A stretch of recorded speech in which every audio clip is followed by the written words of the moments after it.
দিলাম প্রাণ নন্দ দিয়া যাতরে বান্দা নন্দ দিয়া আল্লাহ আল্লাহ আল্লাহ আল্লাহ আল্লাহ আল্লাহ Allah, Allah, Allah, Allah, Allah, Allah, Allah, Allah,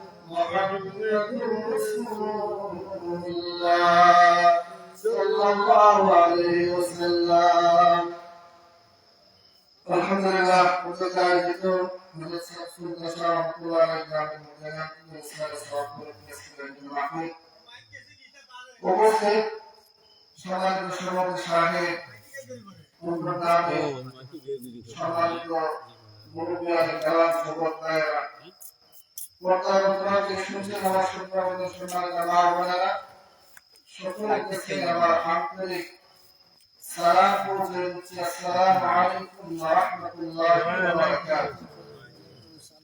আমার সবাই আছেন জি মানুষ তো অসুবিধা নেই কিন্তু যদি দরকার থাকে প্রেম যদি নবীন থাকে কোনো বিষয় বুঝতে পারছেন আমরা যারা আছি ইনশাআল্লাহ শেষ পর্যন্ত আমরা পাঠ্যক্রম ইনশাআল্লাহ দেখেন আমি তো মানে নতুন কেউ এই গ্রামের প্রত্যেক ঘরে একটা দানামের মধ্যে আছে আমার সবাই এই গ্রামের সবাই প্রিয় আপন আল্লাহ তাআলা আপনাদের সকলকে ভালো রাখুন সুস্থ রাখুন দোয়া করছি। বিশেষ করে আজকে আমরা যারা হাজির হয়েছি কিংবা বাড়িতে শুনতেছি আমি যারা বেকার অবস্থায় আছেন আহ্বান করবো আপনারা দয়া করে আসবেন। আমরা যারা এখানে হাজির হয়েছি আল্লাহ তাআলার কাছে শুকরিয়া আদায় করি যে মহান রব্বুল আলামিন আমাদের সকলকে এই মুহূর্তে মাহফিলে জান্নাতি পরিবেশে জান্নাতি বাগানে আসার এবং বসার তৌফিক দিয়েছেন সেজন্য আমরা সকলে বলি জুড়ে বলি আলহামদুলিল্লাহ। আরো শুকরিয়া আদায় করছি যে আল্লাহ রাব্বুল আলামিন আমাদেরকে শারীরিকভাবে সুস্থতা নিয়ামত দান করেছেন। আল্লাহ পাকের অসংখ্য নিয়ামতের মাধ্যমে আল্লাহর জমিনে আমাদেরকে হায়াতে জীবিত রেখেছেন। লাখো মানুষের মধ্য থেকে বাছাই করে জান্নাতি পরিবেশে জান্নাতি বাগানে বসার মতো সুযোগ আল্লাহ করে দিয়েছেন। সেজন্য আমরা আল্লাহ তাআলার দরবারে আরেকবার শুকরিয়া আদায় করি জোরে সোরে বলি আলহামদুলিল্লাহ। লাখো কোটি দরুদ ও সালাম পেশ করছি আল্লাহর আখির নবী আল্লাহর প্রিয় পয়গম্বর সাইয়্যিদুস সাকালাইন সিরাজুল মুনির সাইয়্যিদুল মুরসালিন ইমামুল আম্বিয়া ওয়াল মুরসালিন খাতামুন নবিয়্যিন সাইয়্যিদুনা হাবিবুনা শফিউনা হুজুরুল্লাহ সাল্লাল্লাহু আলাইহি ওয়াসাল্লামের উপরে আল্লাহ যারা আমাদের পক্ষ থেকে নাম ধরে ধরে কোটি কোটি দরুদ সালাম রাসূলুল্লাহ রওজা মুবারকে পৌঁছে দেন আমরা শুকর করি আমিন। হাজির দেখেন আজকে সরদার সাহেব রহমাতুল্লাহ আলাইহি মাজার প্রাঙ্গণে আজকে মাহফিল আমার আপনাদের সম্পর্কে জানা আছে আমি সবার সম্পর্কে জানি। ওলিয়া ওলিয়া অনেকে পছন্দ করেন না আবার অনেকে পছন্দ করেন। ওলিয়া ওলিয়া বিষয়টা হচ্ছে আল্লাহ প্রদত্ত। আল্লাহ চাইলে আল্লাহ বান্দাকে ওলি বানান। জোরে কেউ ওলি হতে পারে না, জোরে কেউ ওলি হতে পারবে না। আল্লাহর পক্ষ থেকে মঞ্জুরি আসতে হবে। আমরা সারা জীবন আল্লাহর গোলামি করি, নামাজ পড়তে পড়তে কপালে কারো দাগ হয়ে গেছে, কয়জন আল্লাহর ওলি হতে পারছে? নসিবে রাখতে হবে। তার যে আমলগুলো করতেছে এই আমলগুলো কার ব্যাপারে কবুল হওয়া লাগবে। যদি ওনার দরবারে কবুল হয়, তিনি যদি আপনাকে বন্ধুরূপে গ্রহণ করেন, এই জগতের মানুষ আপনাকে পীর মানবে। সুবহানাল্লাহ বলবেন না? আল্লাহর ওলিরা যারা হক্কানি আউলিয়া কেরাম যারা এই বাংলাদেশে আছেন, আমাদের তো আমরা কিছু মগজ দাঁড় করেছি, দাঁড় করে করছেন কিনা? মাথার ভিতরে মগজ আছে না? ব্রেইন তো আছে। কোনটা ভালো কোনটা মন্দ এটা বোঝার ক্ষমতা তো আমাদের আছে, বলেন মগজের আছে না? আমরা এই সুযোগ করে দিয়েছেন, কে বন্ধ আর কে খাঁটি আল্লাহওয়ালা, এটার জন্য সুযোগ আল্লাহ এই দুইয়ের মধ্যে দিয়েছে, ঠিক না? আমরা যারা যাদেরকে পীর হিসাবে মানি, অলি হিসাবে মানি, মহব্বত করি, ওনারা কোন বন্ধ বলি নয়। আল্লাহ মায়া বান্দা, আল্লাহ যাদেরকে মায়া করেছেন, মানুষ তাকে মায়া করতে বাধ্য। হাবিব মানে মানে হতে কথা, যদি কাউকে আল্লাহ পছন্দ করে থাকেন, আল্লাহ যদি কাউকে মহব্বত করে থাকেন, দুনিয়ার মানুষ অটোমেটিক তার জন্য পাগল হয়ে যাবে। এখানে কারণ আছে। আল্লাহর ওলিরা এরা জগৎ থেকে বিমুখ, জগতের ধন সম্পদ আলে আওলাদ যা আছে এটা কোনো দরকারই পড়ে না। ওনারা শুধু ওই আল্লাহ থেকে জেনে মগ্ন থাকবে কিভাবে আল্লাহর রাজি খুশি করা যায়। এটা করতে গিয়ে মানুষের সাথে তার একটা শত্রুতা তৈরি হয়ে যায়, আপন মনের সাথে তার দূরত্ব তৈরি হয়ে যায়। কিন্তু আমার মাওলা বলেন যে আল্লাহ কোন বান্দা যদি আল্লাহ সন্তুষ্টির জন্য কোন মানুষের সাথে দুশ্মনী করে, মহান রব্বুল আলামিন ওই দুশ্মনকে কোন না কোন একদিন তার বন্ধু বিষয়ে আবার কবুল করে নেবেন। আবার সতর্কতাও আছে, কেউ যদি আল্লাহকে অসন্তুষ্টি করে কোন মানুষকে খুশি করার চেষ্টা করে, আল্লাহ এমন অবস্থা করবেন তাকে, ওই যে যার জন্য আল্লাহকে অসন্তুষ্টি করেছে তাকে কোনো না কোনো একদিন তার শত্রু বানায় দেবেন। আমরা যা কিছু করবো তাকে সন্তুষ্ট করার উদ্দেশ্যে, বলে না তাকে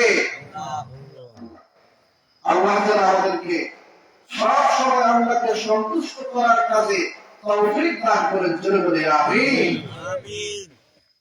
যারা আমি দোয়া করেছি, আল্লাহ তাআলা কোরআনের ভিতরে বলছেন, কুনতুম খায়রা উম্মাতিন উখরিজাত লিন-নাস তা'মুরুনা বিল মা'রুফ ওয়া তানহাউনা আনিল মুনকার। এমন একটা দায়িত্ব আছে উম্মত মুহাম্মাদের, যে দায়িত্বটা আল্লাহর যত পয়গাম্বর আছে, আদম নবী থেকে আল্লাহ রাসূল শেষ পর্যন্ত সমস্ত নবীগণ ওই দায়িত্বটা পালন করেছে। কি দায়িত্ব জানেন? তা'মুরুনা বিল মা'রুফ ওয়া তানহাউনা আনিল মুনকার। একেবারে আদম থেকে শেষ নবী পর্যন্ত ওনাদের দায়িত্ব ছিল মানুষের কাছে ভালোটা পৌঁছে দেওয়া, মন্দ থেকে মানুষকে পরিহার। এই দায়িত্বটা কি আমার পর্যন্ত উম্মত মুহাম্মাদের মধ্যে থাকবে। এই দায়িত্বটা বেশিরভাগ বর্তমান রাসূল কত হয়ে গেছেন, এটা কারা পালন করে জানেন? এই উম্মতের মধ্যে যারা শ্রেষ্ঠ উম্মত, আমলদার, নেককার, আল্লাহকে ভয় করনেওয়ালা, খাঁটি আল্লাহওয়ালা, আল্লাহর ওলি যারা, তারাই এই দাওয়াতের কাজ এখনো জারি রেখেছে। আলহামদুলিল্লাহ। ওনারা কি করেন? মানুষদেরকে ভালো কাজে দাওয়াত দেন, মন্দ কাজ থেকে বিদায় রাখেন। এটা ওনাদের কাজ। এই ওলিদের খাতারে আমাদের জগৎ দরকার আছে না নাই? বলে দরকার আছে না নাই? আল্লাহ রাব্বুল আলামিন পবিত্র কালামুল শরীফে সুন্দর করে এই দায়িত্ব প্রতিটা মানুষের কাছে পৌঁছায় দিয়েছেন। আল্লাহ বলছেন, হে আমার বান্দারা শোনো, আমি আল্লাহ তোমাদেরকে শ্রেষ্ঠ করে পাঠিয়েছি। যত মাখলুক এই পৃথিবীর জমিনে আল্লাহ দিয়েছেন, সমস্ত মাখলুকাতের মধ্যে শ্রেষ্ঠ আশরাফুল মাখলুকাত মানবজাতিকে বানিয়েছে। আল্লাহ বলেছেন আমি তোমাদেরকে শ্রেষ্ঠ বানিয়েছি।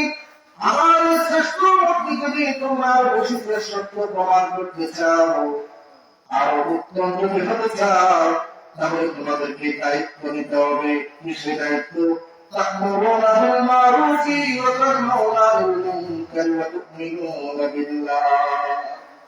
তোমরা যদি জমিনের শ্রেষ্ঠ হতে চাও, আল্লাহর কাছে যদি প্রিয় হতে চাও, আল্লাহর বন্ধু যদি হতে চাও, তাহলে তোমাদের কাজ হলো তোমরা নিজে ভালো কাজ করবে, নিজে সৎ কাজ করবে, নিজে নেক কাজ করবে, মানুষদেরকে আহ্বান করবে এবং নিজে বদ কাজ থেকে বিরত থাকবে। নিজে অন্যায় করবে না, নিজে জুলুম করবে না, ঝগড়া ফাসাদ বিভিন্ন ধরনের প্রশ্নের ভাষা ব্যবহার করবে না, কোন মন্দ কাজ না করে নিজে বিরত থেকে তোমার যত পাশের মানুষ আছে, আপন আছে, আহলে আহার আছে, তাদেরকে এই পথ থেকে বাঁচানোর দায়িত্ব কে দিয়েছেন? কে দিয়েছেন? এই দায়িত্ব যদি আমরা সকলে পালন করতে পারি, তাহলে আমাদের নসিবে অলির দরজা রসুল হবে। সুবহানাল্লাহ বলেন। আমরা অলিকে মহব্বত করি, নিজে তো অলি হওয়া লাগবে, কথা বলি কি না? আল্লাহ আউলিয়াকে কেবল মহব্বত করি, কিন্তু নিজে অলি হওয়ার চিন্তা করি না। আল্লাহ বলিয়া সব সময় বলেছে যারা তার মুরিদান হয়েছে, মুরিদদেরকে সবক দেন, বাবারে ভাইরে নিজে সৎ কাজ করো, ভালো কাজ কর, নিজে ভালো কাজ করে নের কাজ কর, তার উপর জুলুম করিস না, কাউকে কোনোভাবে আঘাত দিস না, দুনিয়া থেকে বিমুখ হয়ে যা, আল্লাহ জিকির কর, আল্লাহ দেখবি তোর পথ আল্লাহ এমনিতে সোজা করে দেবে। সুবহানাল্লাহ করেন। এরকম দাওয়াতি কাজ উনিরা করেন। আল্লাহ আউলিয়া যারা আছেন মুরিদদেরকে সবকগুলো দিয়ে থাকেন। আজ পর্যন্ত শুনছেন আপনারা কোন অলি, কোন পীর সাহেব তার মুরিদকে বলছে অন্যের জমি দখল করার জন্য? বলছে? বলে নাই। তার উপর সোজার কথা বলছে? বলে নাই। তার উপর জমি করার কথা সবাব দেন না।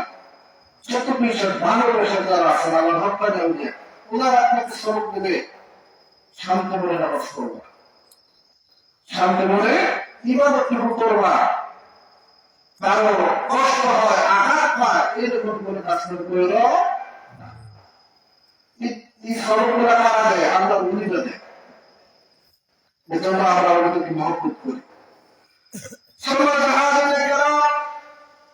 এই যে ভালো কাজ করা, নিজের ভালো কাজ করা, অন্যকে মন্দ কাজ থেকে বিরত রাখা এবং নিজের বিরত থাকা, এটা প্রতিটা মানুষের দায়িত্ব এবং কর্তব্য।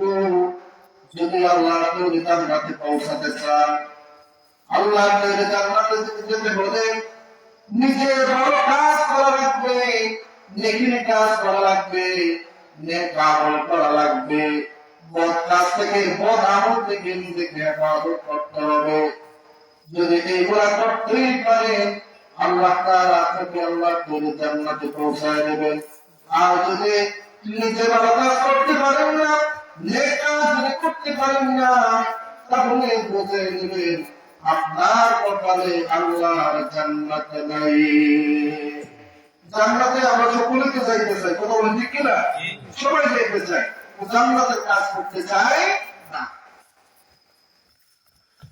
এই ভালো কাজ করার মাধ্যমে আপনার আমার জীবনে বিভিন্ন সমস্যা আসবে,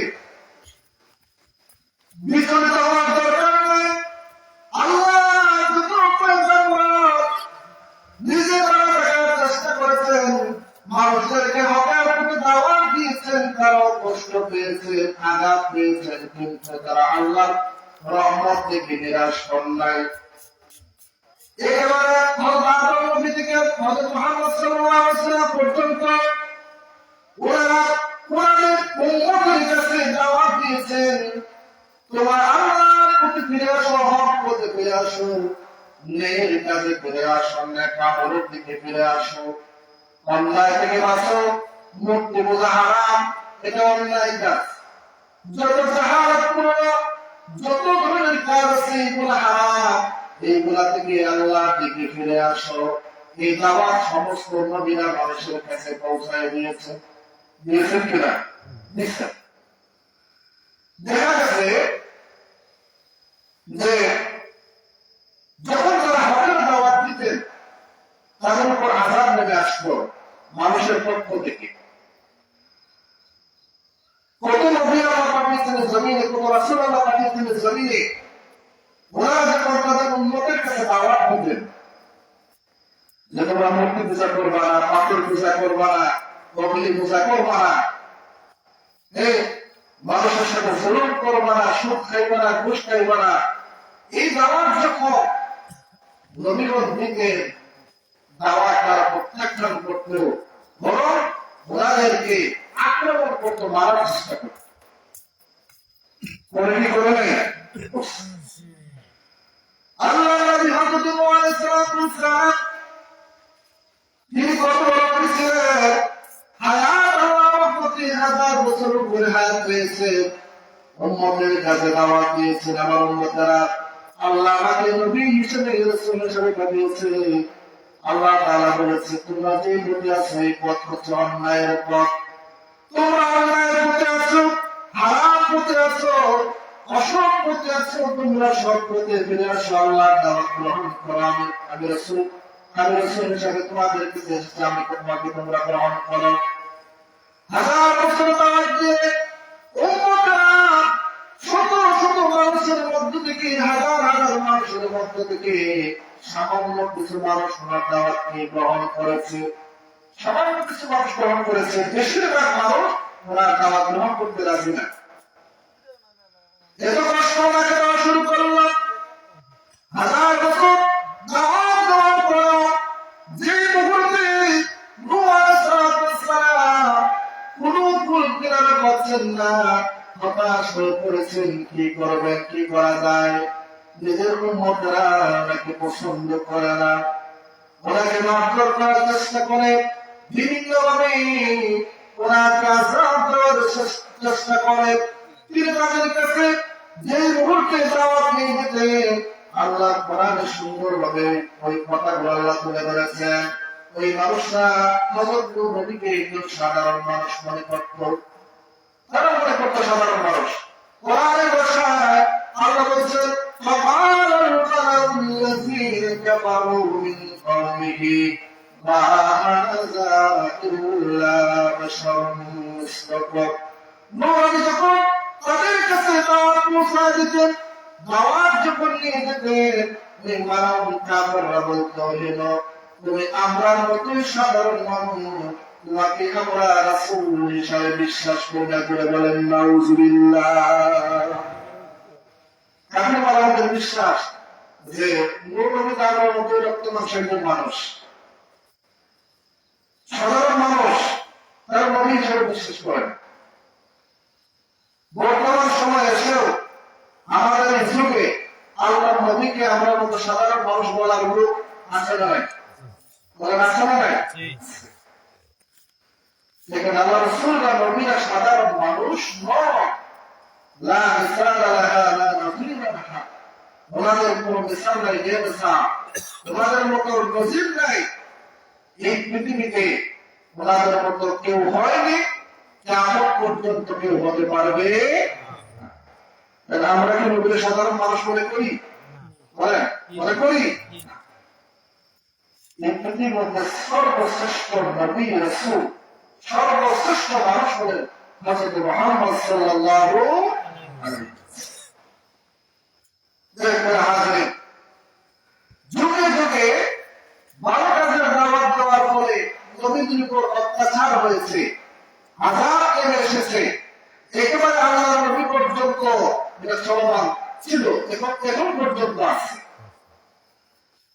যারা সব কথা বলেন, আমাদের সমাজে বিভিন্ন অন্যায় কাজ প্রচলিত আছে, আপনার আমার পরিবারে বিভিন্ন অন্যায় কাজ প্রচলিত আছে। যখন আমি আমার পরিবারের মধ্যে অন্যায় কাজের বিরুদ্ধে বলি, বাবার কাছে আমি একজন খারাপ সন্তান হয়ে যাই, ঠিক না? আমার পরিবারে যখন অন্যায় কাজ হয়, আমার স্ত্রী যদি অন্যায় কাজ করে, আমি যদি প্রতিবাদ করি, স্ত্রীর কাছে স্বামী ভালো না, ঠিক না? বর্তমান সময়টাকে তৈরি করো। এটা কিন্তু সব সময় হয়েছে, তবে বিচলিত হলে চলবে না। ভালো কাজ করলে কষ্ট, সামান্য সময় কষ্ট পাবে, কিন্তু আল্লাহ রাব্বুল আলামিন চিরস্থায়ী রহমতের ব্যবস্থা করে দিবেন। জোরে বলেন সুবহানাল্লাহ। আল্লাহ নবী সাইয়্যিদুল মুরসালিন সিরাজুল মুনির রাহমাতুল্লাহ আলাইহি তিনি যখন মক্কার জমিনে প্রকাশ্যে দাওয়াত দেওয়া শুরু করলেন, প্রায় 40 বছর পর্যন্ত কাউকে তিনি কোনো কথা বলেন নাই, দাওয়াত দেন নাই। আল্লাহর পক্ষ থেকে যখন হুকুম আসলো, ইয়া রাসূলুল্লাহ এখন থেকে দাওয়াতের মিশন শুরু করেন, আর বসে থাকলে হবে না। রাসূলুল্লাহকে সবাই মহব্বত করে, সবাই ভালোবাসে, সবাই বিশ্বাস করে আল আমিন উপাধি হিসাবে ওনাকে ভূষিত করেছে। মায়া মহব্বত মমতা সব আছে। সমাজের ভিতরে সবচেয়ে বড় সন্তান, সবচেয়ে সুন্দর আকর্ষণীয় ভালো হিসেবে পরিচিত আল্লাহ রাসূল যে মুহূর্তে আল্লাহর বিধানের দাওয়াত দেওয়া শুরু করলেন, যে মুহূর্তে আল্লাহর রাসূলের দাওয়াত দেওয়া শুরু করলেন, হকের দাওয়াত দেওয়া যখন শুরু করলেন, কাফেররা তিনাকে মুহূর্তের ভিতরে অবিশ্বাস করা শুরু করলো। জোরে বলেন নাউযুবিল্লাহ। রাসূলুল্লাহ সাল্লাল্লাহু আলাইহি ওয়াসাল্লাম দীর্ঘদিন কষ্ট করে মানুষদেরকে দাওয়াত দেওয়া শুরু করেন। সবাই বিশ্বাস করে না, কিছু মানুষ ওনাকে বিশ্বাস করে। যখন অনেকদিন হয়ে যায়, কাফেররা যখন আল্লাহ রাসূলকে বিশ্বাস করে না, দাওয়াত গ্রহণ করে না, বিভিন্ন যখন আযাব দেওয়া শুরু করে, কষ্ট দেওয়া শুরু করে, আল্লাহ রাসূলের খানা বন্ধ করে দেয়, যাওয়ার রাস্তা বন্ধ করে দেয়, আসার রাস্তা বন্ধ করে দেয়। ইবাদত করলে রাসূলুল্লাহর উপরের মধ্যে উঠের নারী গুলি গুলা রেখে দিত। এমন অবস্থা, রাসূলুল্লাহর অবস্থা অত্যন্ত নাজুক হয়ে গেছে, পেরেশানের মধ্যে পড়ে গেছে। সামান্য কিছু সাহাবী এনারও পেরেশানের মধ্যে পড়ে গেছেন। কিভাবে? সবাই চিন্তা ভাবনা করলেন, এই যে অবস্থা, এই জায়গার মধ্যে হকের দাওয়াত দেওয়া যায় না, সত্যের দাওয়াত দেওয়া যায় না, মানুষরা হকের দাওয়াত গ্রহণ করে না, কোরআন হাদিসের কথা মানতে চায় না।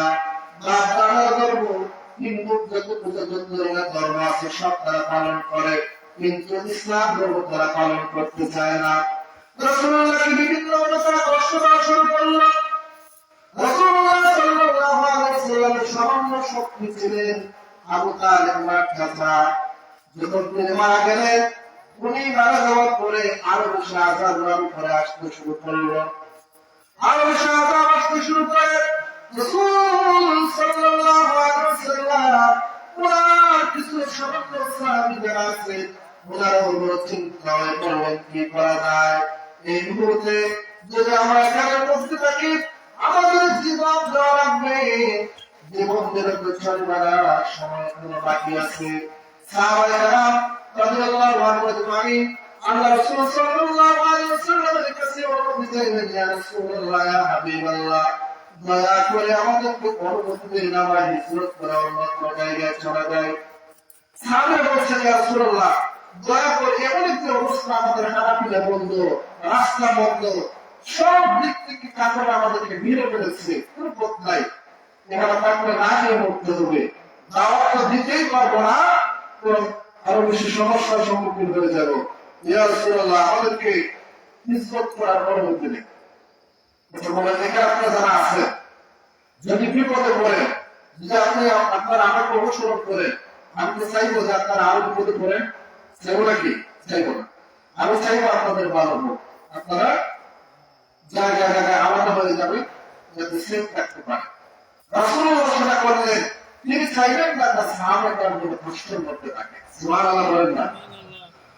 তিনি সাহাবায়ে কেরামদের পরামর্শ দিয়ে দিলেন, যার মধ্যে দিয়ে যেখানে যেতে পারো যাও, সেই জায়গায় চলে যাও, যখন আমাদের সন্ধ্যাটা বড় হবে, তখন আমরা আবার একসাথে ফিরে আসবো। সাহাবায়ে কেরাম আস্তে আস্তে অবস্থানের ভিতরে চলে গেলেন। রাসূল কারীম সাল্লাল্লাহু আলাইহি ওয়াসাল্লাম তিনি বড় চিন্তায় পড়ে গেলেন, কি করা যায়, কি করা যায়, মক্কার ভিতরে থাকা যাচ্ছে না, কি করতে হবে।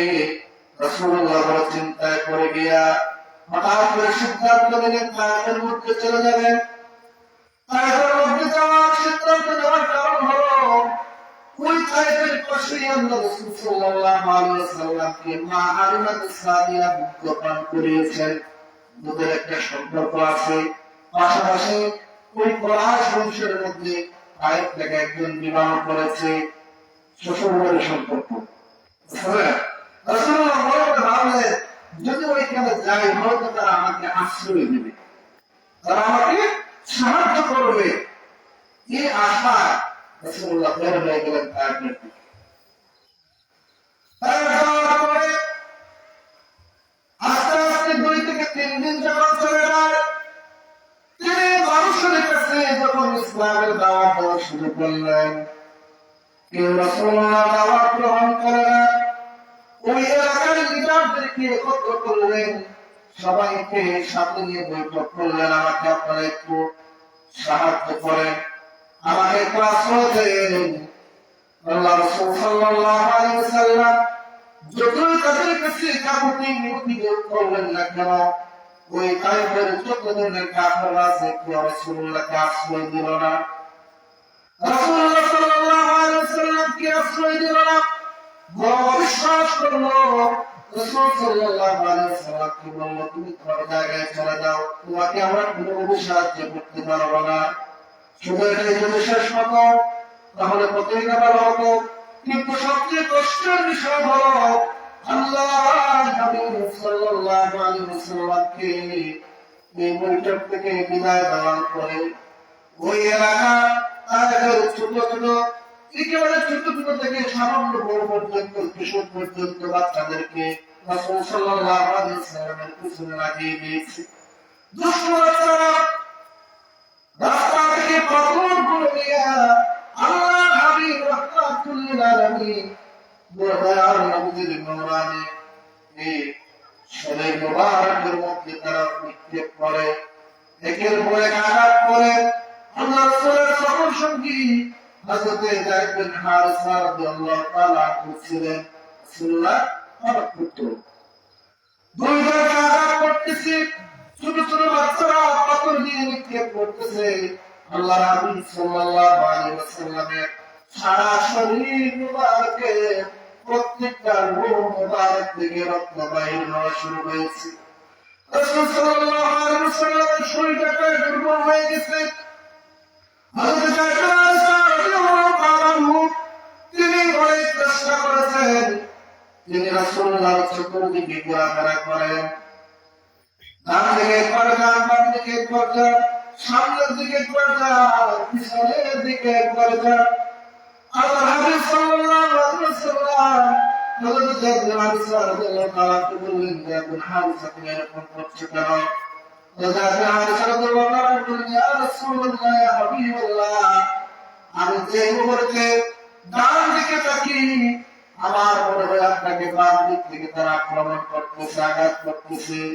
ইয়া রাসূলুল্লাহ, আমি চাই আমার জীবন কাটতে কেউ যেন আপনার উপর আঘাত না করতে পারে। তাও সম্ভব হল না।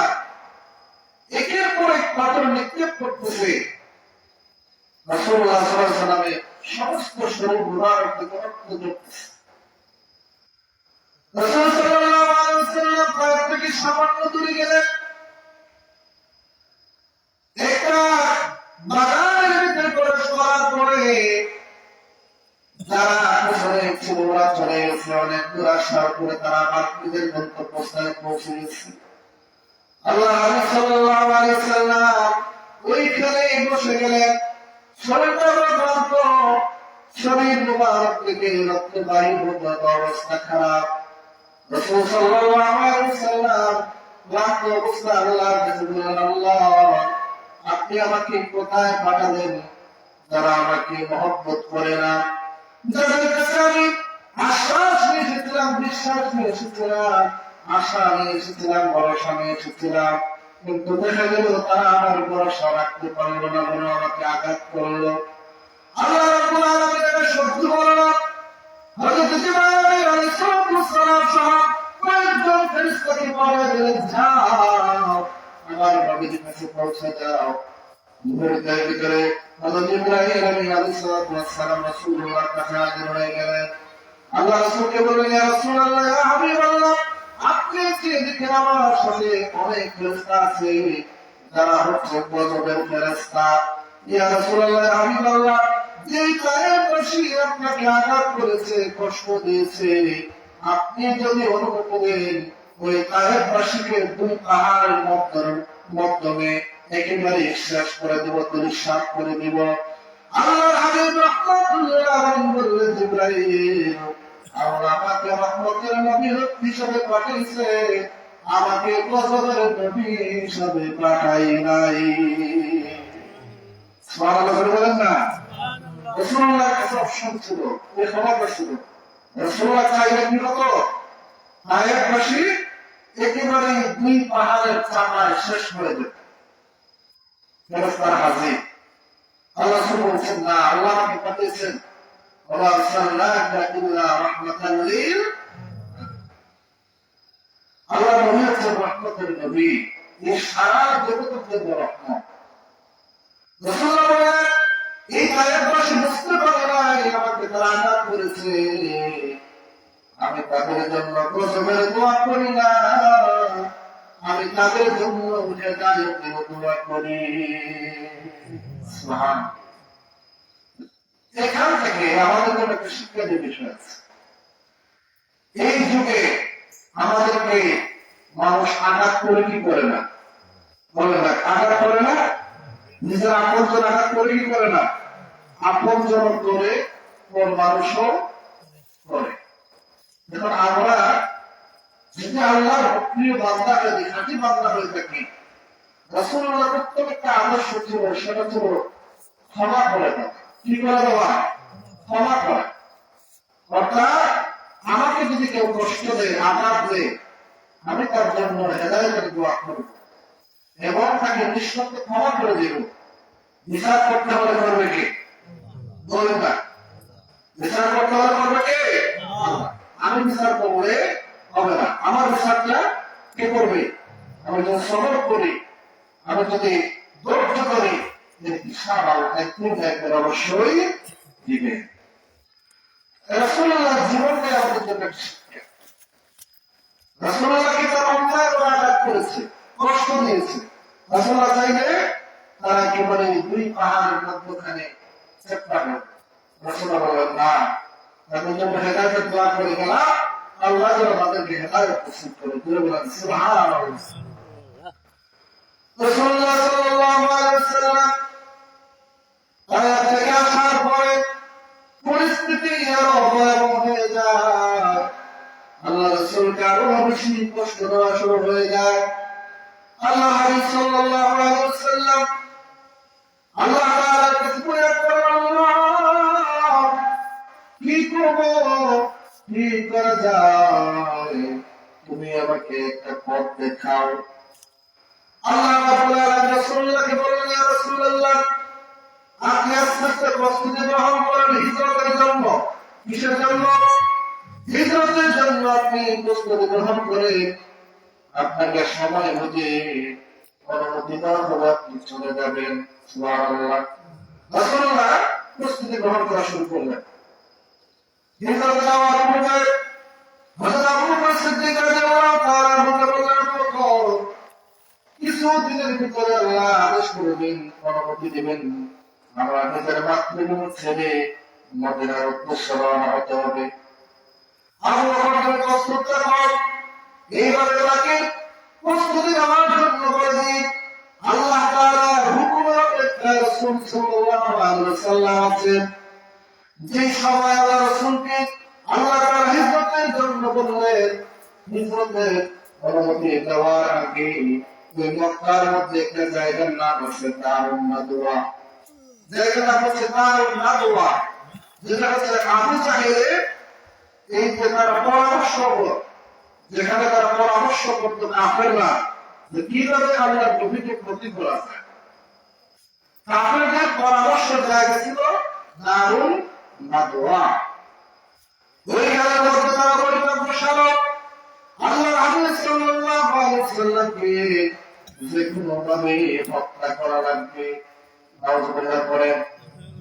কাফেররা সবাই এক জায়গায় বসে সবাই বৈঠকের মধ্যে সিদ্ধান্ত করল যে কোনো ভাবে যে কোনো মূল্যে আল্লাহর হাবিবকে হত্যা করা লাগবে। যদি হত্যা না করা যায় বাপ দাদার ধর্মের ব্যবসা বন্ধ হয়ে যাবে, সবাই মুসলমান হয়ে যাবে। অতএব বাপ দাদার ধর্মকে টিকাইতে হলে মুহাম্মদকে হত্যা করা লাগবে। নাউযুবিল্লাহ। একটু সিদ্ধান্ত নিয়েছে, কঠিন সিদ্ধান্ত। রাসূল সাল্লাল্লাহু আলাইহি ওয়াসাল্লামকে তারা চতুর্দিকে ঘিরে ফেলেছে। যে হুজরার মধ্যে রাসূল সাল্লাল্লাহু আলাইহি ওয়াসাল্লাম ঘুমাতেন, হুজরার চতুর্দিকে কাফেররা ঘিরে ফেলেছে। সবাই রাসূল সাল্লাল্লাহু আলাইহি ওয়াসাল্লাম যখন বের হবেন হত্যা করে বেরোবে, সকালের জন্য তারা অপেক্ষা করতেছে। আল্লাহ রাব্বুল আলামিন জিবরাইলকে পাঠিয়ে যাও, জিবরাইল আল্লাহর নবীকে বলো তাড়াতাড়ি জমিনে রওনা হয়ে যান। সুবহানাল্লাহ বলে তাকে অন্তকালে জিবরাইল আমিন আলাইহিস সালাতু ওয়াস সালাম আল্লাহ রাসূলের দরবারে হাজির। ইয়া রাসূলুল্লাহ হাবিবাল্লাহ, ওগো নবী, মায়ের নবী, চতুর্দিকে কাফেররা আপনাকে ঘিরে ফেলেছে। যদি আপনি এই মুহূর্তে ঘর থেকে বের না হন, আপনি সকাল হওয়ার সাথে সাথে তারা আপনাকে একেবারে মেরে ফেলবে। ইয়া রাসূলুল্লাহ, তাড়াতাড়ি করে বের হন। ওই সময় রাসূল সাল্লাল্লাহু আলাইহি ওয়াসাল্লামের পাশে ছিলেন হযরত আলী রাদিয়াল্লাহু তাআলা আনহু। আপনি আলী রাদিয়াল্লাহু তাআলা আনহু বলেন, ইয়া রাসূলুল্লাহ, ইয়া হাবিবাল্লাহ, ওগো নবী, আপনি আস্তে আস্তে চব্বিশারে বের হয়ে যান। আপনি যে জায়গার মধ্যে ঘুমান, যে চাদরের নিচে আপনি ঘুমান, ওইখানের মধ্যে আমি শুয়ে থাকবো। সুবহানাল্লাহ। বলে আপনি বের হয়ে যান, আগে আপনার জায়গা। আল্লাহ রাসূল সাল্লাল্লাহু আলাইহি ওয়াসাল্লাম বলেন, তুমি যদি আমার গায়ে তুমি ঘুমায় পড়ো, কাফেররা মনে করবে আমি নবী শুয়ে আছি। যদি তারা আমি নবী মনে করে তাহলে আলীকে তারা হত্যা করে বেরোবে। আলী রাদিয়াল্লাহু তাআলা আনহু চিৎকার করে বলেন, ইয়া রাসূলুল্লাহ, ইয়া হাবিবাল্লাহ, আমি আলীর জীবন যদি চলে যায়, আমার জীবনের মাধ্যমে যদি আপনি নবীর নিরাপত্তা হয়, আমার জীবন দিতে আমি আলী রাজি আছি। প্রেম কি বলে? প্রেম। এই প্রেম আপনার আসেনি, অথচ প্রেম করার দরকার। আল্লাহ নিজেই বলছেন, قل إن كنتم تحبون الله فاتبعوني يحببكم الله। প্রেম করার জন্য আল্লাহ নিজে বলছেন, বান্দা তুমি নবীর সাথে প্রেম করো। নবীর সাথে প্রেম করলে প্রেম করা হবে কার সাথে? বলেন না, কার সাথে? ওই সময়কালে আল্লাহ নবী সাল্লাল্লাহু আলাইহি ওয়াসাল্লাম বলেন কিভাবে বের হবে? দরজার সামনে কাফের, পিছনে কাফের, সমস্ত দিক দিয়ে কাফেররা আল্লাহ নবী ঢেকে রেখেছে। ওইখান থেকে আল্লাহ নবী কিভাবে বের হবে? জিবরাইল আমিনের মাধ্যমে পরামর্শ আসলো, আপনি হাতের মধ্যে এক মুষ্টি বালু নেন। কি নেন? বালু। রাসূলুল্লাহ এক মুষ্টি বালু হাতের মধ্যে দিলেন।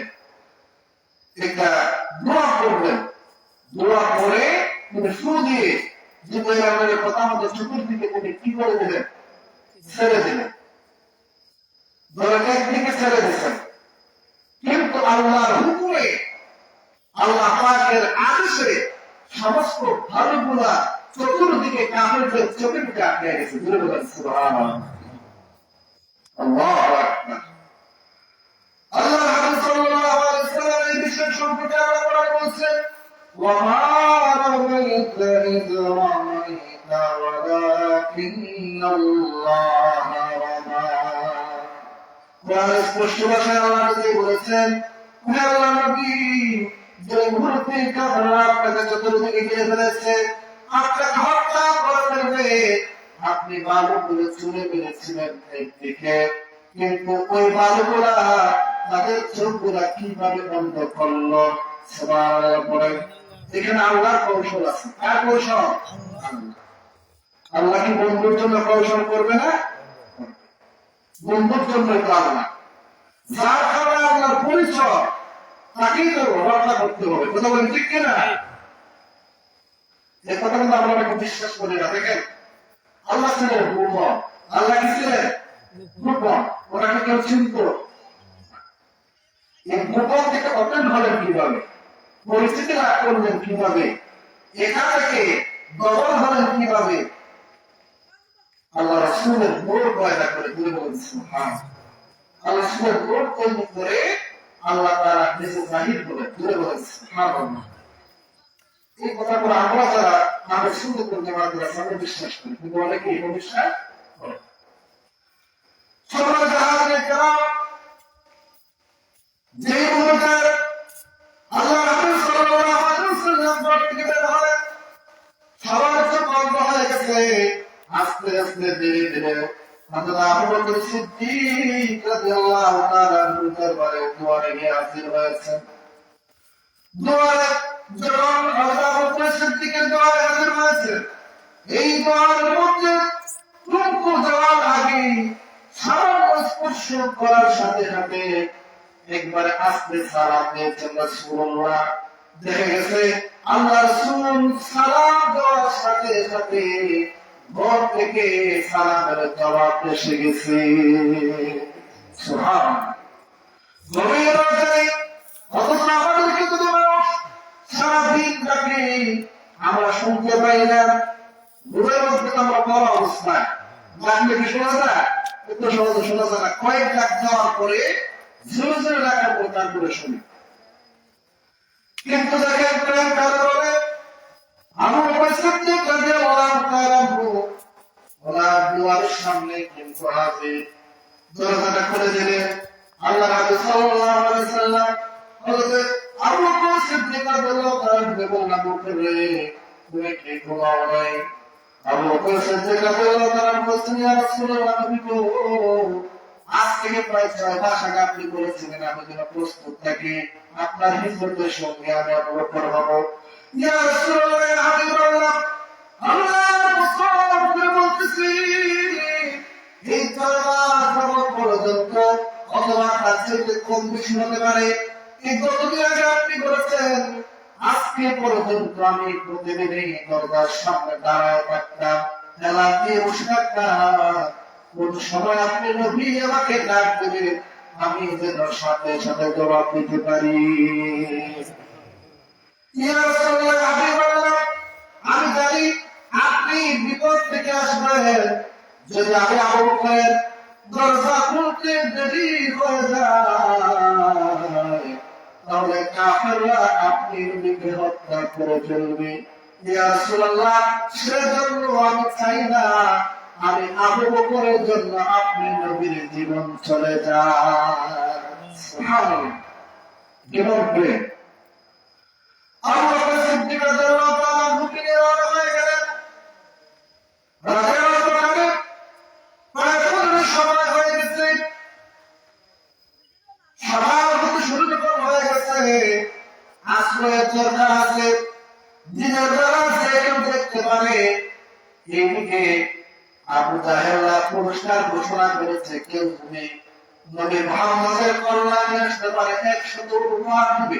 আল্লাহ বলেন, চতুর্দিকে কাফেররা পাগল করা হয়ে গেছে, 100 উপহার লাগবে, যে কোনো মূল্যে হোক নবীদের কল্যাণ কাটা লাগবে।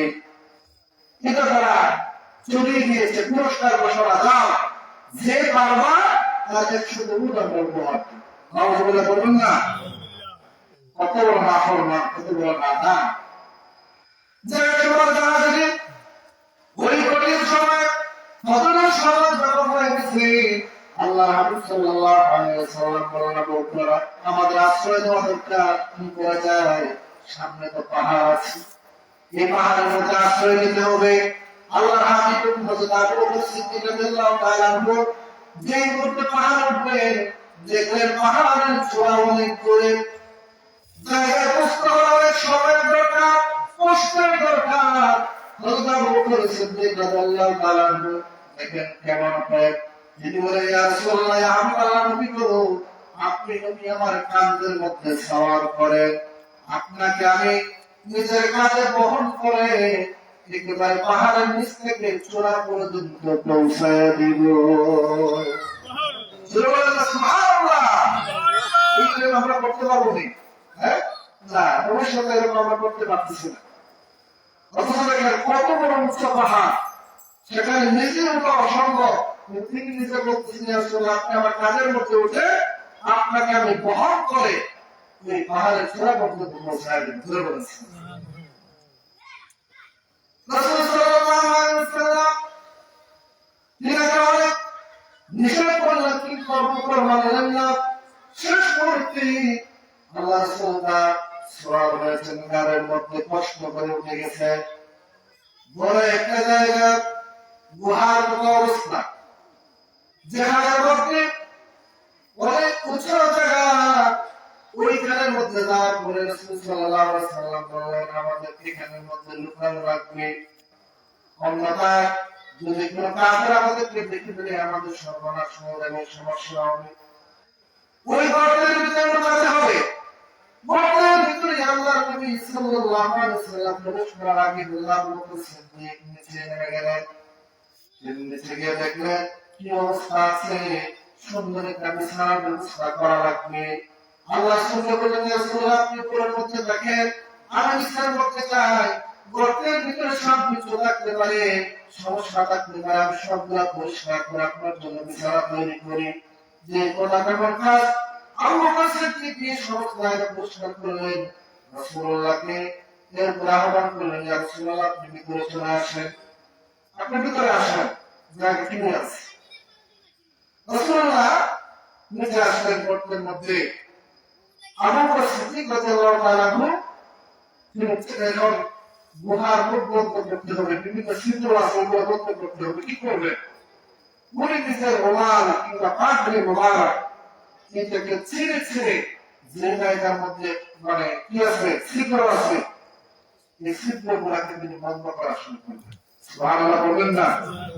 তিনি বন্ধ করতেছেন যে কোনো ভাবে যেন আপনারা আল্লাহ রাসূলকে দেখতে না কিংবা সামনে যেন ঢুকতে না পারে, সেজন্য তিনি রাসূলুল্লাহ নিরাপত্তার ব্যবস্থা করতেছেন। সুবহানাল্লাহ ওয়া বিহামদিহি। সেখানে আল্লাহ রাসূল সাল্লাল্লাহু আলাইহি ওয়াসাল্লামকে যখন তিনি নিচে আসলেন গর্তের ভিতরে, তিনি সব দিক দিয়ে পরিপূর্ণ করে ফেলেছেন। যেখানে ছিদ্র ছিল সেখানে কাপড় দিয়ে ঢেকে ফেলেছেন। এমন অবস্থায় শুধুমাত্র একটা জায়গা বাকি ছিল, একটা ছিদ্র বাকি ছিল, কিন্তু কাপড় তো শেষ। কোনোভাবে এটাকে দেখা যাচ্ছে না। রাসূলুল্লাহকে নিজের পুরোর মধ্যে ঘোষণা করে দিয়ে, ইয়া রাসূলুল্লাহ আপনি আমার মুখের মধ্যে শুয়ে থাকেন, আমি বসে আছি। সুবহানাল্লাহ বলেন না? হযরত আবু বকর সিদ্দিক রাদিয়াল্লাহু তাআলা আনহু আল্লাহর নবীকে নিজের পুরোর মধ্যে শোয়া, ওই যে ছিদ্রটা এখনো বাকি আছে, কোনোভাবে বন্ধ করা যাচ্ছে না, কোনো কাপড় নাই, তিনি যে একটা পা ওই ছিদ্রের মধ্যে নিয়ে দিচ্ছেন। সুবহানাল্লাহ বলেন। নিজের একটা পা দিয়ে ছিদ্রটাকে দেখে ফেলেছে। আল্লাহর কুদরত এই গুহার ভিতরে আল্লাহ রাব্বুল আলামিনের সাহায্যে এত সুন্দরভাবে এসেছে। এই গুহার মধ্যে আপনার এই বিরাজদারে কবুতর ডিম পেড়েছে, কবুতর ডিম পেড়েছে, মাকড়সার জাল বনেছে, বোঝার জন্য এটা একটা পুরা পরিত্যক্ত জায়গা। কারণ কাফেররা আসতেছে, এসে তারা তলব করবে, দেখবে।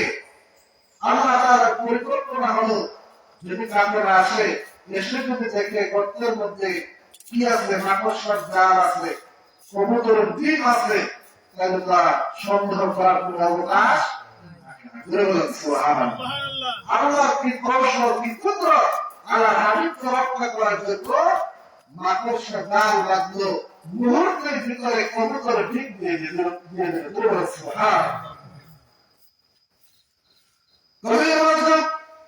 আল্লাহ হাবিব সাল্লাল্লাহু আলাইহি ওয়াসাল্লাম সাইয়্যিদুল মুরসালিন সিরাজুল মুনির রাহমাতুল আলামিন নবীকে আবু বকর সিদ্দিক রাদিয়াল্লাহু তাআলা আনহু নিজের একটা পুরোর মধ্যে শোয়া রেখেছে। একটা পা দিয়ে ছিদ্রটাকে দেখে ফেলেছেন। ওই জায়গার মধ্যে হঠাৎ করে একটা সাপের আক্রমণ ঘটে। সে সমস্ত ছিদ্র দিয়ে ঢোকার চেষ্টা করে কিন্তু পারে না। সব ছিদ্রের মধ্যে কাপড় দিয়ে কি করা আছে, মানে টিকার মতো দেওয়া আছে, যাতে করে কোনো বাতাস না ঢুকতে পারে। সাপ অনেক চেষ্টা করে কিন্তু ভিতরে ঢুকতে পারে না। পায়ের মধ্যে এক সময় দর্শন করে দিল। কি করেছে? আঘাত করেছে, কাপড় দিয়েছে। আবু বকর সিদ্দিক রাদিয়াল্লাহু তাআলা আনহু সাপের মাংস খাওয়ার পর বিন্দুমাত্র নড়াচড়া করতেছেন না। ওইদিকে সাপ থেকে সবল দিতেছে। বিষের যন্ত্রণায় আবু বকর সিদ্দিক রাদিয়াল্লাহু তাআলা শরীরটা গরম হয়ে গেছে, শরীর থেকে ঘাম উঠতেছে। আবু বকর সিদ্দিক রাদিয়াল্লাহু তাআলা মধ্যে ঘাম যন্ত্রণা এক মুহূর্তে নিজের চোখ থেকে হঠাৎ করে পানিটা পড়ে গেছে। রাসূলুল্লাহ সাল্লাল্লাহু আলাইহি ওয়াসাল্লাম বলেন, তিনি রাসূলুল্লাহকে ডাকতেছেন, ইয়া রাসূলুল্লাহ, আপনি কোন অবস্থায়? আবু বকর সিদ্দিক রাদিয়াল্লাহু তাআলা সাপের কামড় খেয়ে মারাত্মক অবস্থা, কষ্টের ভিতরে আছে। কষ্টের ভিতরে থাকার পরেও তিনি রাসূলুল্লাহর ঘুম নষ্ট করতে চাচ্ছেন না। আবু বকর সিদ্দিকের যখন চোখের পানি রাসূলুল্লাহর চেহারা মুবারকের মধ্যে পড়ে গেছে। আল্লাহ রাসূল ঘুম থেকে জাগ্রত হয়ে গেছে। জাগ্রত হয়ে দেখে আবু বকর সিদ্দিক রাদিয়াল্লাহু তাআলা আনহুর চেহারা লাল হয়ে গেছে, শরীরটা অনেক গরম হয়ে গেছে, শরীরটা আস্তে আস্তে নিস্তেজ হওয়া শুরু করতেছে। একেবারে সবুজের মতো পরিবর্তন হওয়া শুরু হয়েছে। আল্লাহ রাসূল সাল্লাল্লাহু আলাইহি ওয়াসাল্লাম হযরত আবু বকর সিদ্দিক রাদিয়াল্লাহু তাআলা আনহু বলছেন, হে আবু বকর, কি হয়েছে, কি সমস্যা? আবু বকর সিদ্দিক রাদিয়াল্লাহু তাআলা বলছেন, ইয়া রাসূলুল্লাহ, ইয়া হাবিবাল্লাহ, আমি সমস্ত জায়গা ছিদ্রগুলো বন্ধ করে দিয়েছি। একটা জায়গা বাকি ছিল, সেখানের মধ্যে আমার একটা পা দিয়েছিলাম। ইয়া রাসূলুল্লাহ, ওই ছিদ্রের মধ্যে দিয়ে সাপ ঢুকতে চায়, কিন্তু আমার কারণে ঢুকতে পারে না, সেজন্য আমার পায়ের মধ্যে সে দংশন করেছে, ওই ছিদ্র মেরেছে। আল্লাহ বললেন, আবু বকর, তোমার এইসব বিষাক্ত সাপ তোমাকে আঘাত করলো, কামড় দিল, তুমি আমাকে ঘুম থেকে জাগালো না কেন? আবু বকরের কথা শুনে আল্লাহ রাসূল যখন এই কথা বললেন, আবু বকর জবাব দিলেন, ইয়া রাসূলুল্লাহ, ইয়া হাবিবাল্লাহ, আপনি হলেন রাহমাতুল লিল আলামিন, আপনি হলেন সারা জগতের বাদশা। ইয়া রাসূলুল্লাহ, ইয়া হাবিবাল্লাহ, আপনি বড় কষ্ট করে ক্লান্ত অবস্থায় ঘুমিয়েছেন এবং আমার উপরের মধ্যে আরাম বসে আছেন। ইয়া রাসূলুল্লাহ, আমি চাই না আমি আবু বকরের কারণে আপনার আরামের ঘুম নষ্ট হয়ে যায়। সুবহানাল্লাহ বলুন না। ইয়া রাসূলুল্লাহ, আপনার ঘুম যেন নষ্ট না হয়, ক্লান্ত শরীর, আপনি যেন কোনো কষ্ট না পান, সেজন্য আপনাকে ডাকি নাই। আল্লাহ নবী বললেন, কোথায় তোমাকে সুযোগ হয়েছে সে জায়গাটা আমাকে দেখাও। আবু বকর সিদ্দিক নিজের পাটা রাসূলুল্লাহর সামনে তুলে ধরলেন। আল্লাহ নবী রাহমাতুল লিল আলামিন নবী নিজে প্রথম রাতে সামান্য হাতের আঙ্গুলের মধ্যে লাগায়া এই পায়ের মধ্যে যে লাগাইছেন, যেখানের মধ্যে বিষাক্ত সাপ দংশন করেছে, ওয়াল্লাহি আবু বকর সিদ্দিক রাদিয়াল্লাহু তাআলা বলছেন যে আল্লাহ রাসূল আমার এই ক্ষতস্থানে এই আঘাত জায়গায় যখন রাসূলুল্লাহ টুকু লাগিয়েছে, মুহূর্তের ভিতরে সমস্ত বেশ পানি হয়ে গেছে।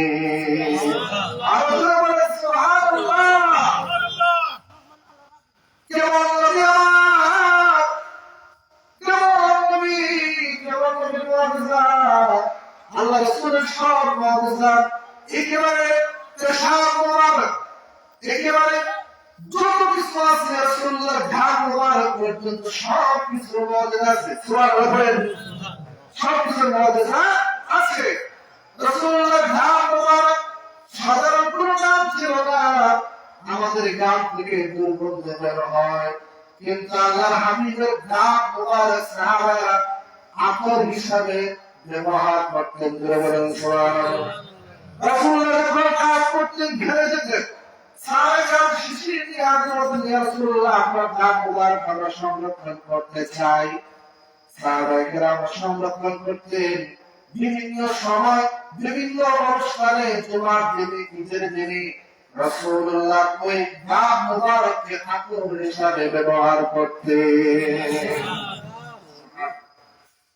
আগে বলছিলাম যে আমরা যে সাধারণ মানুষ, কিন্তু আমরা নবী আমাদের মধ্যে সাধারণ মানুষ না। আমরা ঘাম থেকে দুর্গন্ধ আসে, কিন্তু রাসূলুল্লাহর ঘাম মুবারক থেকে দুর্গন্ধ নয়, সুগন্ধ আসে। বলেছিলাম রাসূল সাল্লাল্লাহু আলাইহি ওয়াসাল্লামের সব কিছু ছিল পবিত্র। রাসূল কারীম সাল্লাল্লাহু আলাইহি ওয়াসাল্লাম ওযু আদায় করতেন। আমরা ওযু যে পানি দিয়ে করি, বলো এই পানি দিয়ে দুইবার ওযু করা যায়নি, বলেন না? কিন্তু রাসূল সাল্লাল্লাহু আলাইহি ওয়াসাল্লাম যে পানি দিয়ে ওযু করতেন, সাহাবায়ে কেরামরা সেই পানিগুলো নেওয়ার জন্য কারাকারি শুরু করতেন। সুবহানাল্লাহ। পানিগুলো সেই মাটিতে পড়তো, সেই মাটির মধ্যে সাহাবায়ে কেরামরা নিজের চেহারা লাগাইতেন, হাত লাগাইতেন, শরীর দিয়ে বসা বসে করতেন। সুবহানাল্লাহ। যেখানে কেবল আমাদের কোনো খবর পেল, ওরা জবাব দিলে আল্লাহ রাসূলের হাত মোবারক থেকে পানি পড়েছে, আল্লাহ রাসূলের চেহারা মোবারক থেকে পানিগুলো পড়েছে। যে পানি আমার নবীর শরীর মোবারককে স্পর্শ করেছে, ওই পানির দাম সাধারণ পানির দাম এক নয়, এই পানিটা আল্লাহর কাছে অনেক দামি হয়ে গেছে। রাসূলুল্লাহ যে পানি দিয়ে নিজে অঙ্গদৌত করেছেন, সেই পানিগুলো যেহেতু রাসূলুল্লাহর অঙ্গকে স্পর্শ করেছে, আমরা ওই পানিগুলা আমাদের শরীরের মধ্যে লাগাই, রাসূলুল্লাহ শরীর মুবারকের ঘ্রাণ আমাদের শরীরের মধ্যে আসার জন্য। কেমন পাগল ওনারা, সাহাবায়ে কেরাম কেমন পাগল নবীর জন্য, আমরা উম্মত নিয়ে নবীকে ভালোবাসতে পারব না। মূল কথা হলো রাসূল কারীম সাল্লাল্লাহু আলাইহি ওয়াসাল্লাম আবু বকর সিদ্দিক রাদিয়াল্লাহু তাআলা আনহু জায়গায় যেখানে সাপ দংশন করেছে, সামান্য থুতু মুবারকের কারণে বিষ পানি হয়ে গেছে। সুবহানাল্লাহ।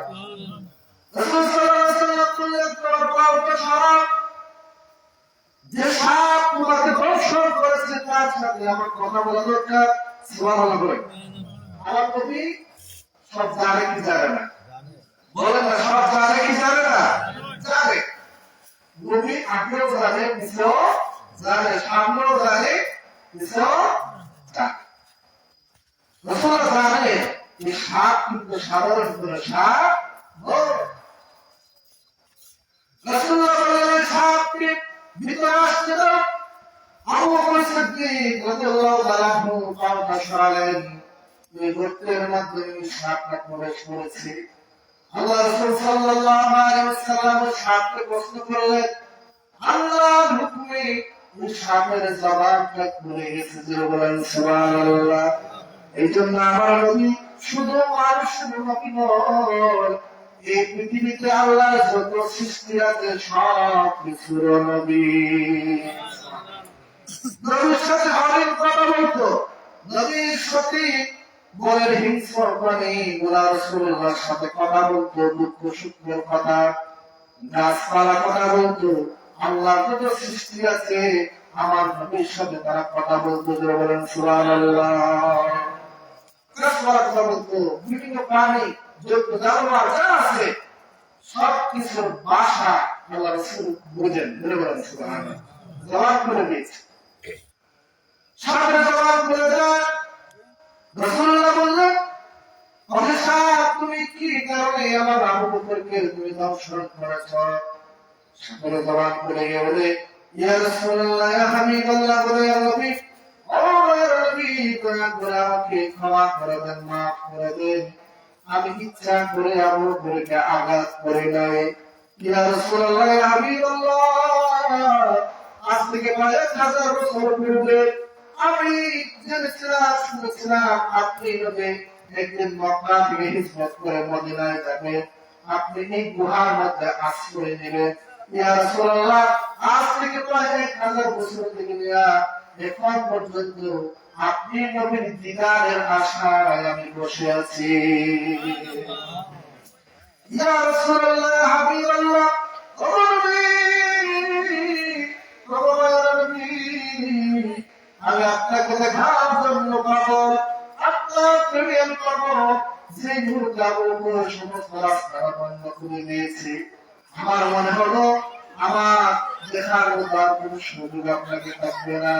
ইয়া রাসূলুল্লাহ, আপনাকে দেখার জন্য আমি আবু বকরকে কিছু প্রশ্ন দিয়েছি।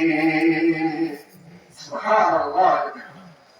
নবীর জন্য মানুষের শুধু প্রেম ছিল না, পশু পাখির প্রেম ছিল। এজন্য রাসূলুল্লাহ প্রেমের বিষয়ে একটা সংগীত আছে, যে রাসূলুল্লাহকে যারা ভালোবাসে, মহব্বত করে, এরা কখনো মরে না। সুবহানাল্লাহ। ও নবী প্রেমিকেরা দিশাহারা মোদের ভয় করে না, প্রেম তো মরে না। ও নবী প্রেমিকেরা দিশাহারা মোদের ভয় করে না, প্রেম তো মরে না। প্রেম করেছেন মুসা নবী, পাহাড় গেছে চলে গো। কিনা পাহাড় গেছে কোথায়? প্রেম করেছেন মুসা নবী, পাহাড় গেছে চলে গো। ওরে খোদার নূরে পাহাড় চলে মুসা নবী, জলে না, প্রেম তো মরে না। ওরে নবীর প্রেমিকেরা দিশাহারা মোদের ভয় করে না, প্রেম তো মরে না।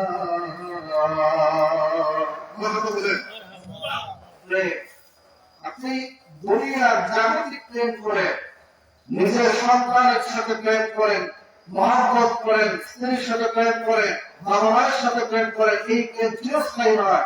এই প্রেম চিরস্থায়ী, সেটা হলো রাসূলের সাথে প্রেম। এই প্রেম যদি করতে পারে, দুনিয়াতেও লাভ, আখিরাতেও।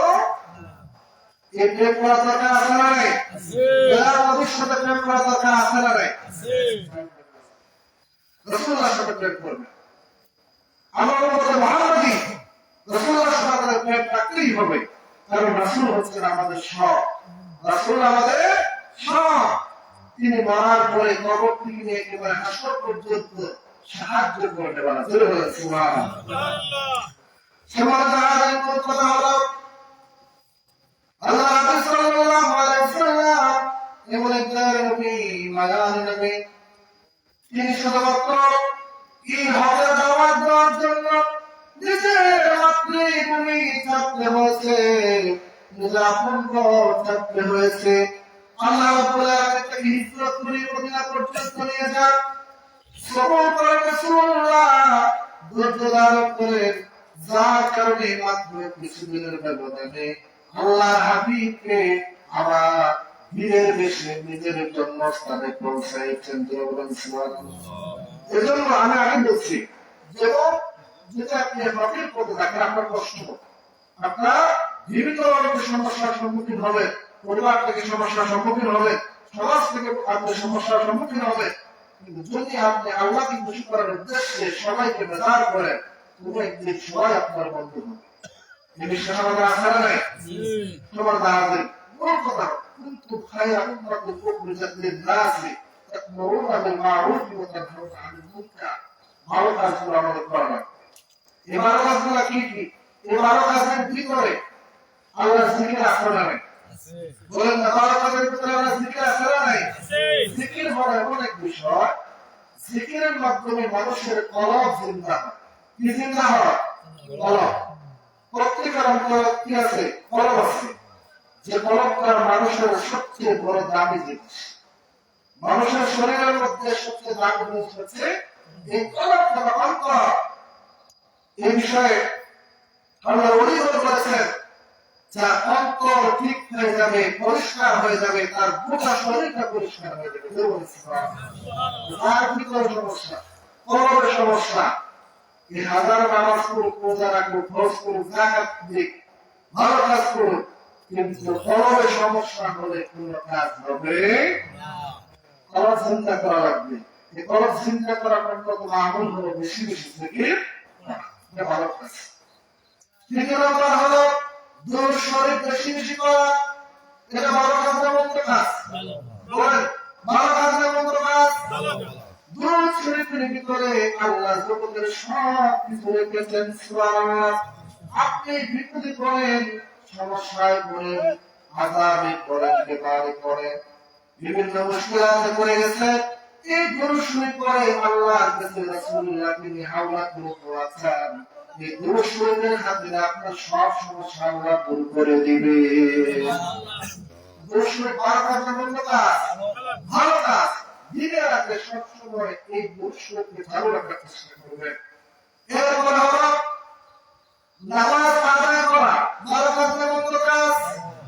আমরা যারা মুসলমান, আল্লাহ ইসলাম ধর্মে যারা বিশ্বাস করি, আল্লাহ যারা বিশ্বাস করি, আমরা অবশ্যই কোরআনে বিশ্বাসী। কথা বলেন ঠিক কিনা? এই কোরআন যে আল্লাহর মহাভাগ্য সত্য, এই বিশ্বাস আমাদের আছে না নাই? এই কোরআনের ভিতরে আল্লাহ বিরাশি জায়গায় নামাজের কথা বলেছে। অতএব আমরা যদি আল্লাহকে বিশ্বাস করি, কোরআনকে বিশ্বাস করে, নামাজের দরকার আছে না নাই? মুসলমান হিসেবে নামাজের দরকার। নামাজ পড়তে হবে শান্তি মনে, মানে হুলস্থুল করে, তাড়াহুড়া করে, নামাজে অমনোযোগী হয়ে নামাজ পড়লে এই নামাজ আপনার কোন কাজেই আসে না। নামাজ পড়তে হবে কিভাবে? শান্তি মনে, পরিষ্কার দিল দিয়ে, আল্লাহর কাছে মাফ চাওয়ার উদ্দেশ্য নিয়ে মসজিদে প্রবেশ করতে হবে। মসজিদে প্রবেশ করার কাজ বন্ধ করা যায় নাকি? মানে কারে আঘাত করা যায়, কিভাবে সমাজের মধ্যে বিশৃঙ্খলা দূর করা যায়, ঘরে ঘরে কিভাবে ফাসাদ লাগানো যায়, এই চিন্তা নিয়ে সারা দিন সেজদা দিলেন, বলুন এই সেজদায় কোনো কাজ হবে না? কোনো কাজ হবে? সেজন্য দিল পরিষ্কার করে, নিয়ত পরিষ্কার রেখে নামাজ আদায় করবেন। পারবো ইনশাআল্লাহ? আমি আহ্বান করবো আমার যারা মুরব্বীরা আছেন, যুবকরা আছেন, বাড়িতে আছেন, নামাজের পাবন জীবন হবে সবাইকে সঠিকভাবে নামাজ পড়তে হবে। সঠিকভাবে যে নিয়ম, যে নীতি আল্লাহ রাসূল থেকে আমাদের কাছে আসছে, যেমন ইবাদত করলে আল্লাহ খুশি হবে, ওইভাবে আমাদেরকে ইবাদত করতেই হবে। এরপর হলো মানুষের সাথে হাসি মুখে কথা বলা। ভালো না মন্দ? যেমন ভালো না মন্দ? ভালো। আপনি যদি কারোর সাথে হাসি মুখে কথা বলেন, আল্লাহ রাসূল বলেছেন হাসি মুখে কথা বলা অনেক সদকা। সুবহানাল্লাহ। সদকা আপনি দান করে, সওয়াব করে। যদি আপনি কোন মানুষ, কোন মুসলমানের সাথে দেখা হওয়ার পরে সালাম বিনিময় করে যদি হাসি মুখে কথা বলেন, সদকা করে যে সওয়াব পাবেন। হাসি মুখে কথা বলার কারণে সেই সওয়াব পেয়ে যাবেন। সুবহানাল্লাহ। এজন্য আমাদের এটা রাখতে হবে, মানুষের সাথে দেখা করি আমরা হাসি মুখে কথা বলি। সে আমার সত্যি সমস্যা। হাসি মুখে কথা বলবেন। যে আপনাকে আঘাত দেয়, যে আপনাকে কষ্ট দেয়, তার সাথে আরো বেশি হাসি মুখে কথা বলবেন। বুঝলেন ভাই? যে আপনাকে কষ্ট দেয়, আঘাত দেয়, তার সাথে আরো বেশি হাসি মুখে কথা বলবেন। তারা আরো বেশি দাওয়াত খাওয়ানোর চেষ্টা করবেন, তারা চা খাওয়ানোর চেষ্টা করবেন। অটোমেটিক দেখবেন সে আপনার উপর দুর্বল হয়ে গেছে। বুঝতে পারছেন? রাসূলুল্লাহর একটা মানে কি বলা যায় সিস্টেম। রাসূলুল্লাহর সাথে যারা মন্দ আচরণ করতো, আপনারা যত কষ্ট দিতেন, রাসূলুল্লাহ তার সাথে হাসি মুখে কথা বলতেন। সুবহানাল্লাহ বলবেন না? দেখা যাচ্ছে এমন নজির আছে, কোন কাফের আসছে, আল্লাহ রাসূল সরাসরি মাটির মধ্যে থেকে বসতে দেননি, নিজের গোলামটা মাটির মধ্যে তাকে বিছায় নিয়ে সমাদর করেছেন। এইরকম ব্যবহার রাসূলুল্লাহ করেছেন। দেখা গেছে আল্লাহ রাসূলের ব্যবহার দেখে আপনারা মুসলমান হয়ে গেছে। আমি আপনি সকলের সাথে হাসি কথা বলতে পারবো ইনশাআল্লাহ। করতে হবে। এরপরে হলো ভালো কাজের ভিতরে অনেক বড় কাজ আছে, কাউকে সাহায্য করা। আমরা সামাজিক জীব হিসাবে সমাজের মধ্যে বসবাস করে আমাদের আশেপাশে মানুষ আছে না নাই? আছে, প্রতিবেশী আছে। সবাই যদি কেউ যদি কোনো কাজে হেল্প চায়, সাহায্য চায়, আপনি মুসলমান হিসাবে অন্তত মানুষ হিসাবে আপনি তাকে সাহায্য করা লাগবে। এটা ভালো কাজ। কাউকে সাহায্য করা হচ্ছে ভালো কাজ, এটা করা হবে। আপনি যদি সাহায্য না করে উল্টো যদি তার কাজকে আরো বেশি কঠিন করে দেন, বলুন এটা মন্দ কাজ না ভালো কাজ? কারো জন্য কর্ত করতে যাবেন না, যার জন্য কর্ত করতে যাবেন দেখা যাবে দিন শেষে উপর দিয়ে আপনাকে করতে হবে। কথা বলেন ঠিক কিনা? বন্ধ করার চেষ্টা করবেন না। এটা চিরন্তন বাস্তব। এই দুনিয়াতে হাজারো নজির আছে, হাজারো মিসাল আছে যে মানুষ অন্যের সমালোচনা করার জন্য কিংবা অন্যের ক্ষতি করার জন্য চেষ্টা করেছে, দিন শেষে তার ক্ষতি হয়ে গেছে। কথা বলেন ঠিক কিনা? এরপরে বিশেষ করে আল্লাহর ওলিদের অনেক গ্রন্থ বিষয়ে অনেকেই গ্রন্থ কথা বলে ওলিদের ব্যাপারে। আল্লাহর আউলিয়া যারা আছে এদের ব্যাপারে অনেক গ্রন্থ কথা বলে।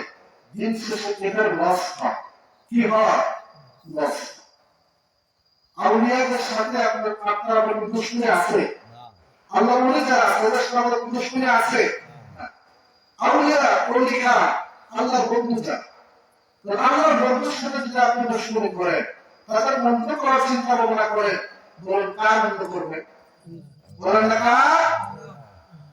এ ব্যাপারে একটা হাদিস আছে, যে হাদিস যেখানে বলা হয়েছে যে কেউ যদি আল্লাহর ওলিদের সাথে মন্দ আচরণ করে, আল্লাহ নিজেই বলেছেন সে আমার সঙ্গে তার সাথে আমার যুদ্ধ ঘোষণা হয়ে যায়। ধরে বলেন নাউযুবিল্লাহ।